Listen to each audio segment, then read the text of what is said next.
Well, good morning, it's Charles here from Charles and Photography. It's 7 o'clock on Thursday the 5th of November. We're about halfway up Mount Glorious on the northern side of Brisbane. My plan for today is to walk through the forest there in Mount Glorious, see if I can photograph some fungi. A bit unknown of what I'm going to find today. That's the joy of photography, going for a bit of a challenge. This is the road up towards Mount Glorious. It's very steep. A lot of these are very blind corners, so you just take it easy. As you can see, the road is very steep up here.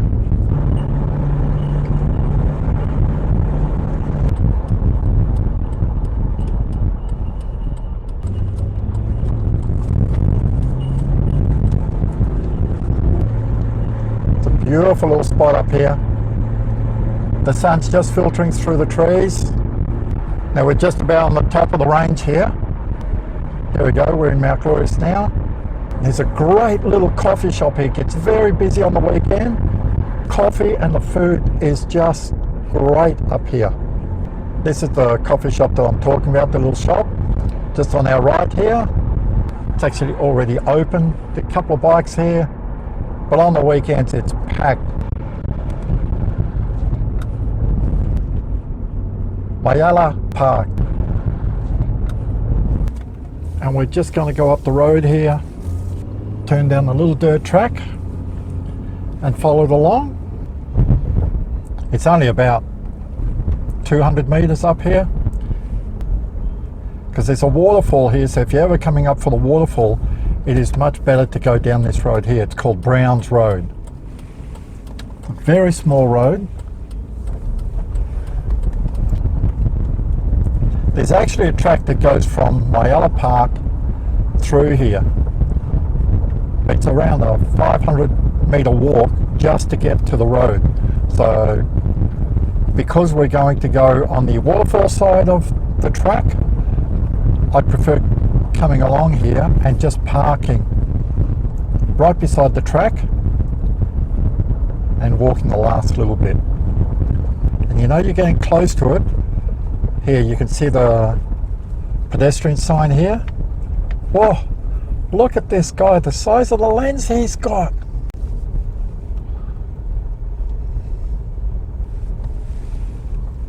He's definitely a birdie photographer, and we're just going to park just on the edge here, just out of the way. We're stopped here on the side of the road where the junction for the walking track is between Maiala Park and Greene's Falls. It's around 700 meters from here to Maiala Park. If you don't actually want to walk an extra 700 meters, you actually come here, and it's a much shorter walk to Greene's Falls. Now from here, Greene's Falls is still around 1.1 kilometers. We're not really going to be going to the waterfall today. We might actually just walk to the heads. My main purpose here today is actually to photograph fungi, hopefully to find some fungi and to show you guys how to photograph fungi.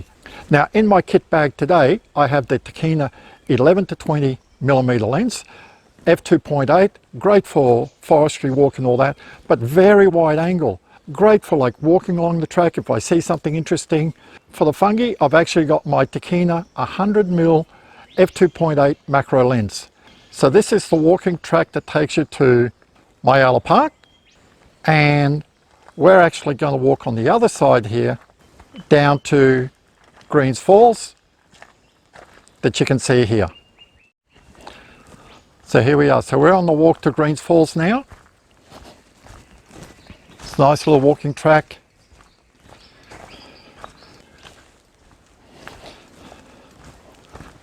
This is a beautiful little walk. The start here is a little bit mundane. We've got to get into a little bit more of the thickness of the forest to actually have a chance of seeing some fungi and all that. Now you do want to bring water with you up here. You can see this place is really nice. But you can see like this old tree fell over. Now it actually has been quite dry up here in Brisbane, so even though we did have quite a bit of rain last weekend, I don't know what we'll find today. Now this is the divider of the track. Now if we take the right hand side here, we go up to Cypress Grove. We actually want to take the left side of the track to actually go down towards the waterfall. So, and that's what we're going to do now. It's a little bit steep. When I come up here, there is no rush for me. I just take my time. Now I'm talking on the camera here, but if I was out here just for photographing birds, I would hardly be talking because I would be concentrating and trying to see around me and to listen to the birds and all that. And what I'm doing is I'm actually walking around here. I'm keeping an eye on the track, but I'm actually scouting for things that I'd like to photograph, be it with my macro lens or with my ultra wide angle lens. But in places like this is the beauty of using an ultra wide. As you can see, like there's not much room around us. But if we were wanting to photograph something like this here, an ultra wide angle lens is great because, as you can see in the video here, we could actually get right up close to it. And although we're distorting this old tree trunk, it would just look great on a photo. Now if we go down here, look at all this moss here. So I could actually park myself down here somewhere and just have the tree running across the frame and really highlight the moss. So if I want to detail the moss, I could shoot at f2.8, get really that nice moss and then blur all the extremities of the frame. Now look at this. This is definitely a spot that if you come here, you would actually want to photograph. They've actually cut like a step through this huge tree here. And this is so nice. We've got filtered light coming through here. And look at that, they've actually sort of cut steps, and they've actually cut, if you look down here carefully, they've actually cut grooves into this wood so that if it's wet, you're not going to slip over. Now, if you're really after photographing birds here, you'd really like an f2.8 or at the most an f4 lens. Something like the 70 to 200mm lens. This would be a great lens to walk through here because you really don't have much light. Now I'm not saying that you can't use a normal lens here, far from it, but like my Nikon 18 to 140mm lens, if I'm out at 140 in this sort of environment, the minimum is f5.6, and I would find that the ISO would actually be quite high because it is actually so dark here.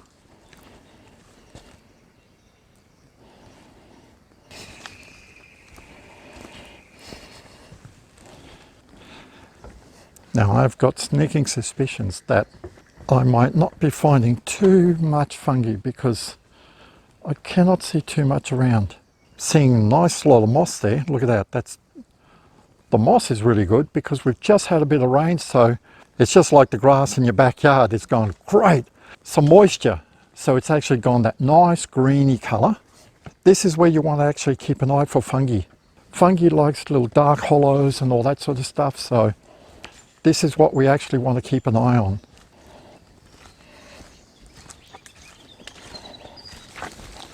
Oh. Now zoom in, you'll actually see just behind that little tree there, just here I'd actually seen a couple of little bush wallabies. There it is, look at it. It's that brown spot in the middle of the track here. There he goes. Where is he?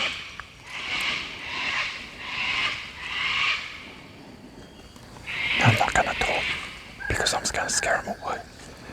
But look at him. There he is. There's two of them. Look at that. There he is. You can just see him there on the footpath. Look at that. There's actually two of them there.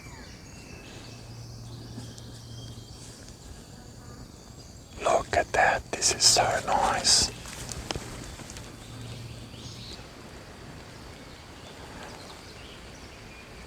There he is, right in front of us there. Hop, hop, hop, there he goes.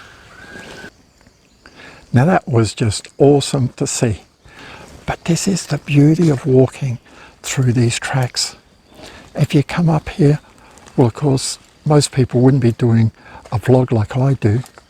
So you'd just be walking along very quietly, camera ready, because you'd never know. Just look, this little wallaby, I just came around the corner and there was two of them just sitting there searching for a bit of food. So you never know what you're going to see. Or you could just find a little whipbird or something like that just there in front of you. So you've always got to be ready.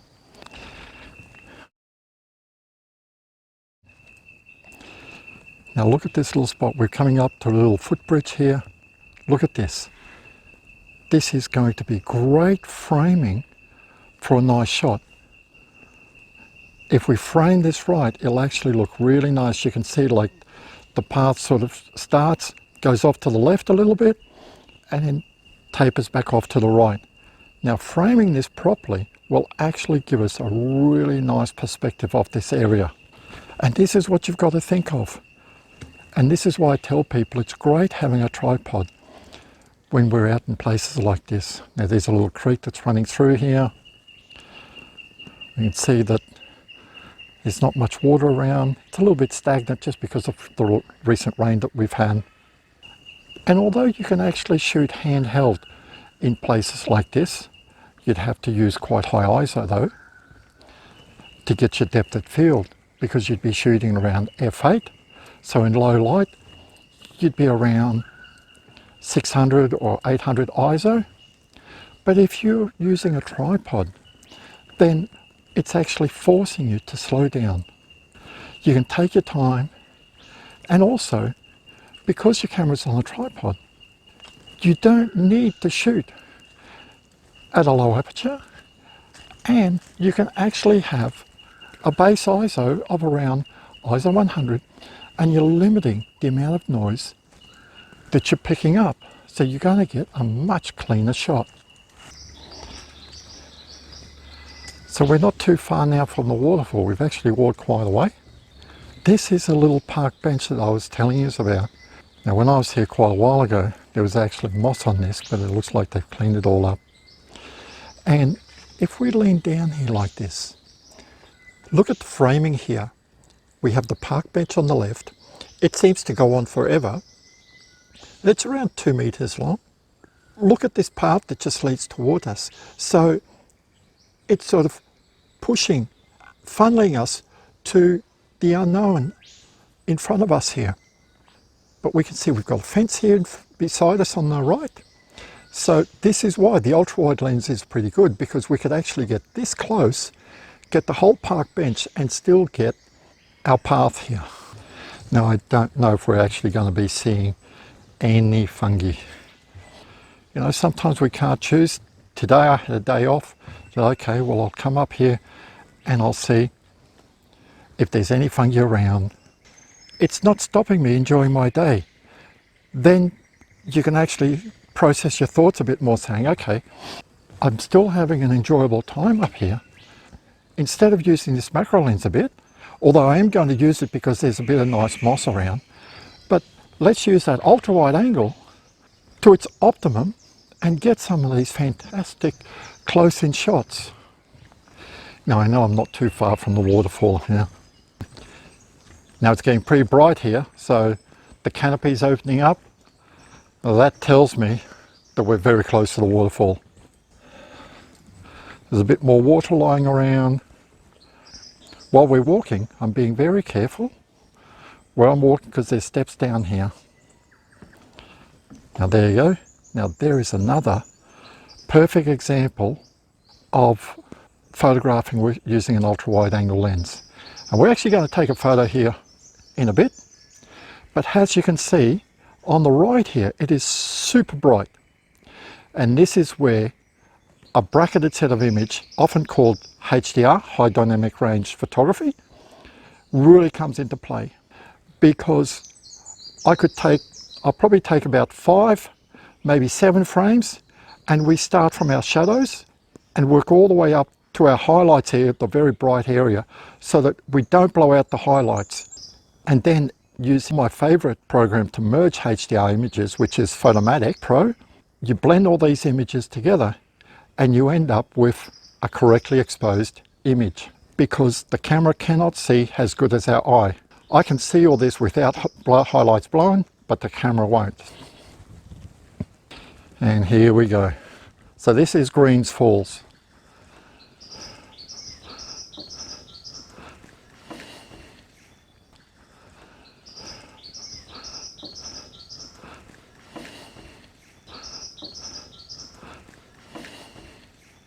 So this is Greene's Falls down there. So the water races off here from the top of these rocks here and comes down here. This is a very small little falls here, and then it goes over the edge over there and drops down into a little pool of water. We've been walking for over half an hour now. We're at the waterfall. There's no water going over the waterfall. Sad to say, I haven't seen any fungi at all. The only thing that I'll be able to photograph with my macro today will be a bit of moss that I've seen on the tree trunks and all that. But what I have noticed is there's a couple of great opportunities of using the Tachyna 11 to 20 ultra wide at probably 11 mils and getting some great perspective shots that I've already talked about through the video. I'm just gonna have a break for about 5 or 10 minutes, have a drink, have a couple of bickies, top up my energy level, and then we can walk back a bit. You can see I've still got my backpack on. My hands are free. Now, this is something that I also tell people. If you're not going to be using your tripod straight away, don't carry it with you. Main reason is, if you carry your tripod with you and you slip, your hands are taken up. So most of the time, if I'm out in a place, especially at night or around here, where I know that the ground is uneven and all that, I don't have anything in my hand. I will have my camera in my hand if I'm slowly walking to looking for birds and all that. But if I'm just going from point A to point B, nothing. Everything stays in here. I'm probably carrying about 5-6 kilos of gear here. So I've got my Vanguard tripod strapped to the back of my camera bag. Yes, it's a little bit of weight on my back, but this camera backpack has got very nice padded shoulders. So I've only got 2 lenses in here today, but I can actually carry up to 4 lenses, filters and all that sort of stuff. It tops out at around 10 kilos without a tripod on here. This is how it's all held up. Very nicely strapped in. This camera bag's great because, as you can see here, my drink bottle sits nicely in here, so I don't have to have it strapped to my waist. I'm just going to stop here for a bit. Look at the scenery behind me. There's a huge tree trunk here. It's just so peaceful. I've got birds singing around me. I could sit here all day. I can't, so we're going to take a break. We'll come back to this huge tree trunk here and we'll set up for some nice ultra wide shots of it. So as you can see, I'm very close to this huge tree trunk. I can't get really any further because if I get any further, I'm going to get the walking track here, and I really don't want that. What I'm trying to do here is actually to get a nature scene, but I don't want to really see this walking track. So I've actually set up here. If I wanted to try to get the whole lot in, I would actually move my tripod a little bit further back. But in doing this, what I end up getting is this path here, all these wooden planks here in the way. And for this shot, what I want is just a nature scene, just like if I was in the middle of the forest. We're at 11 mils. We'll go for f8, and this will actually give us enough depth of field. And at f8, we'll actually see what it looks like. So I'm shooting on manual mode. We come up here to f8. If I take it off live view and I check my LCD screen here, it's telling you at 1/15th, I'm a bit underexposed. Okay, 1/13th. So camera settings, f8, 11 mil, ISO 100. And for white balance, you can actually use auto white balance if you want. But if you are shooting in JPEG for a scene like this, then I would definitely recommend that you use one of your presets, because you can adjust your shot in Lightroom a little bit when you get home if it's a bit too bright or a bit too dark. But the one thing that's very hard to control is your white balance. So I know a lot of people like shooting in auto white balance, but if you're one of these people that is shooting in JPEG a scene like this, then definitely use a preset. Use sunny or fluoro. I wouldn't be using anything warmer than sunny because it's just going to warm your image up too much. I like shooting in manual white balance, and because I shoot in RAW, when I go home I can actually adjust my white balance, because in auto white balance this could actually make the scene quite warm, but in manual white balance I can actually dial it in to exactly what I'd like. I like shooting what I see is what I get, so manual white balance, and I'm around 5200 kelvins. Also, I'm actually using a timer remote. It's on the tripod, there's no hurry. I could actually be shooting, if I didn't have a timer remote, just with a 2-second delay. So I'm not touching the camera, so I'm avoiding any sort of camera shake. At 1/13th of a second, I could have a bit of camera shake. If I didn't have the timer remote, we'll just take one photo, that's it. On the LCD screen here, it actually looks quite good. If I actually show up my highlights, my RGB highlights, the highlights here are blown. But if it goes darker than this, then I'm really going to have a very dark foreground. So let's see how low of a exposure we need to go to actually get rid of our highlights. So we're at 1/13th of a second. We'll come up to 1/25th of a second. That's it. I still have highlights blown at 1/25th. And can you see the image here? The foreground is just so dark. Let's see how much I need to go. So now I'm at 1/60th, still at f8. That's it. The highlights are just about not blown anymore. I've actually got blue sky. But look at the image. I can't see any detail in front of me here. This is where an image like this, we actually come very early in the morning or we come very late in the afternoon when the light is more subtle. Normally at 10 o'clock I'm not out here. But also I show you this because sometimes we just can't get out in the best part of the day, which is very early in the morning, late in the afternoon. We can't get out at those times. We could be stuck at trying to photograph something like this at lunchtime. You're out with your family, you see this and you're like, yeah, I'd still like to take a photo of it, you know. I'll never be back here again. We have to learn how to actually photograph a scene like this when the light is not at its best. And the way to do it is bracketing a set of images. Often record to HDR photography. Now most of the time when I mention HDR photography to people, they cringe, they go like, oh, dislike this so much because it looks ghastly. But that's because people do not understand high dynamic range photography. They just over process their images. They end up with halos around their subjects and all that. If you're photographing a scene like this or a tree, you'll have a big halo around the tree. That's because you've pushed your editing too far. All we're trying to do is blend our shadows with our highlights to end up with a scene that our eye is seeing. And this is what I'll actually show you now. What we do is we actually come back middle of the road. So our first image, if we actually come back and we look at the settings of our first image, it was 1/13th, a little bit too bright. What we're going to do is we're actually going to set our image to 1/125th of a second, f8, and we'll take a photo.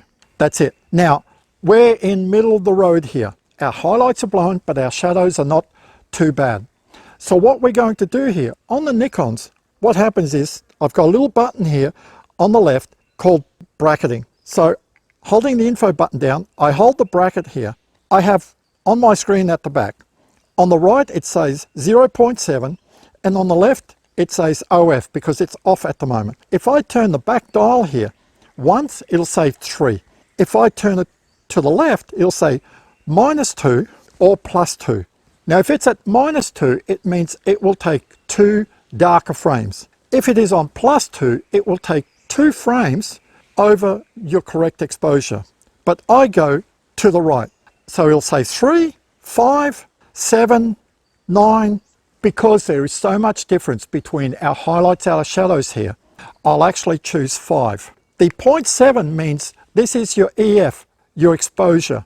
So every frame will have 0.7 of a stop in difference. I rarely go above 1. So we'll stick at 0.7. I could go to 2 exposure levels. So every stop increasing the light amount by 2. But when you come to merging these, this is where you can have problems because the gap between the images is so great. So normally I like choosing 0.7 or 1. I don't care between 5 and 7 images. If I have to go to 7 or to 9 with a 0.7 of a stop, I'll use it. If there's a lot of wind, then I might actually go to 1, but I rarely go above 1. So we'll try 0.7. Okay, so we're in single shutter. We're going to choose 5 frames. Here we go. 1, 2, 3, 4, 5. Now our exposure ranges from 1/60th, comes down to 1/40th, comes down to 1/25th, comes down to 1/15th, and comes down to 1/10th.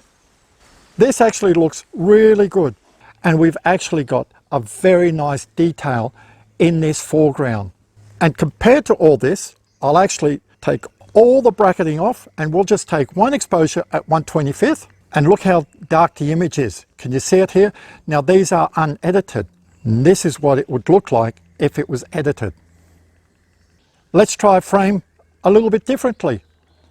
How about we actually go a little bit closer and just try to get the tree trunk, hey? We have to remember to reset our focus. Now I use back button focusing on here. This will be my next video for back button focusing. That's it. So I'm in focus. The good thing with back button focus is that I can keep touching this shutter button here, and it's not going to upset my focus. So I could actually recompose, do whatever I want. My focus hasn't moved at all. We'll go f5.6, and at the moment on 1/25th of a second, it's showing a fairly dark foreground, but the background here isn't too blown out. We'll just take one photo. Let's see what it looks like.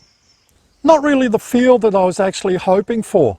It's a bit like ordinary. Let's see what happens if we tilt it on its edge, eh? We'll shoot in portrait orientation. Lock everything down properly. We're at 11 mils. Now, let's take one portrait orientation. Now that looks great. Don't you think so? Look at that. And this is what's great about the tripod. Remember before I was saying, like, you know, there's no way I could actually be shooting at 1/25th of a second. For me, I get the shakes a bit. With the tripod, I can actually just move it around exactly how I like. Just terrific. So just finished. Take photos of that huge tree trunk, put my backpack on, and I started walking down the track again to get to my next photo op. And as I'm walking along, I look to the left and I could actually see some old fungi and all that. And go like, okay, well, that doesn't look too bad. And then peered a little bit further in and I saw this old tree, big tree trunk there. And it actually looked like it had a nice couple of clumps of fungi. You go like, okay, well, this looks interesting. Walked through, and by the time I got to it, and I'm like, wasn't all that crash hot. And then, jackpot. And what do I see? A brand new piece of fungi, an orange fungi.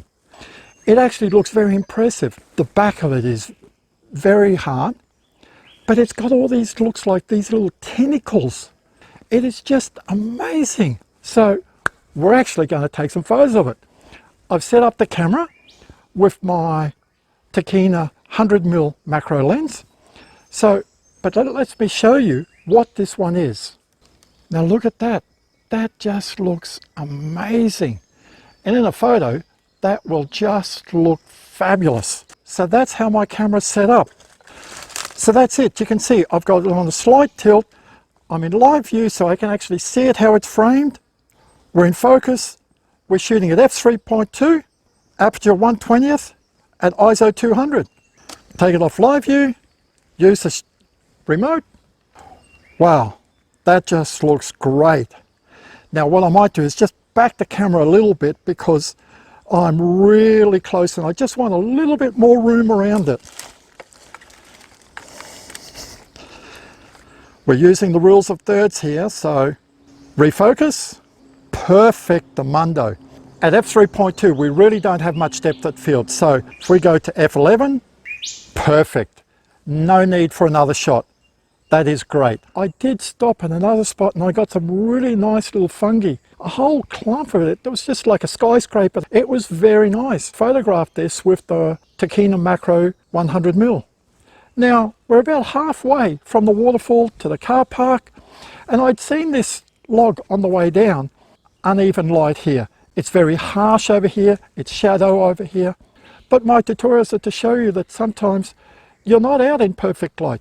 If you're in perfect light, this would be a cinch to grab. Here, what we have to do is slightly underexpose our image so we don't blow the highlights. But look at this. See this here? We've actually got a tree right on the edge of this old log. I don't want it in there. So basically I'm framing so that I'm just getting the edge of my log without that tree, because I really don't want that in. When I'm doing these tutorials, I try to show you what you are going to be up against sometimes. And you mightn't have the ideal situation where this tree is just in the middle of just an empty clearing. A lot of the time that is not the case. You're just going to have a lot of stuff around it and you just have to work with it. So in portrait orientation, and you can see I'm just about level, about 2/3 of the way up the trunk. So what are my settings? ISO 100, 1/120th of a second, and f5.6. If I really want to, I could shoot at f2.8. There's no depth of field here. Actually, this is what we'll do. We'll set the camera up for f4. We're at 1/40th of a second.